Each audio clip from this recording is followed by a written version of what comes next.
唔係執嘢咁簡單嘅。我哋執嘢嘅過程裏邊咧，不但係物品，同埋咧仲會同我哋嘅價值觀啦，同埋人際關係都有關嘅。咁但係咧，我哋最重要咧就係要學習咧點樣從執有形嘅物品裏邊咧，慢慢係執到無形嘅我哋嘅價值觀啦、人際關係，甚至去到我哋嘅人生。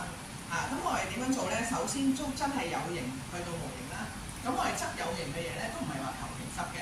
首先要定出目標，我點解要咁樣做？想達到咩目標定出嚟？例如我摺衫啦，每件衫都要摺到咁上下大咁fit 我嗰個衣櫃啦。咁我摺完之後咧，我就會睇到原來我真係做到嘅喎，可以做到。咁呢個咧我就知道咧我有呢個能力嘅。咁而我哋嘅人生係點樣做咧？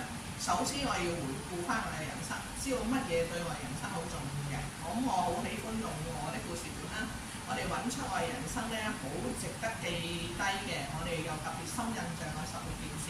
然之後咧喺呢件事裏邊，我哋去睇翻點解佢咁重要，藉此咧我揾到我嘅人生嘅目標啦，乜嘢對我重要啦。咁然之後咧，我就會將我啲重要嘅嘢咧記低啦，咁寫喺呢個開心小冊子裏邊，即係我諗住點樣安排我之後嘅事情啊，啲寶貝點樣處理咁呢個啦，咁跟住咧我就會將我諗一諗我未來嘅人生，我點樣可以活得更精彩咧？咁當然啦，每個人都可能有啲遠大嘅目標嘅，咁但係如果咁啱咧，我真係未必係好特別、好想做嘅目標嘅時候，咁我會建議大家做自己想做嘅事。咁我咧就會建議大家咧做一個100個夢想啦，起碼列100樣你好想做嘅事。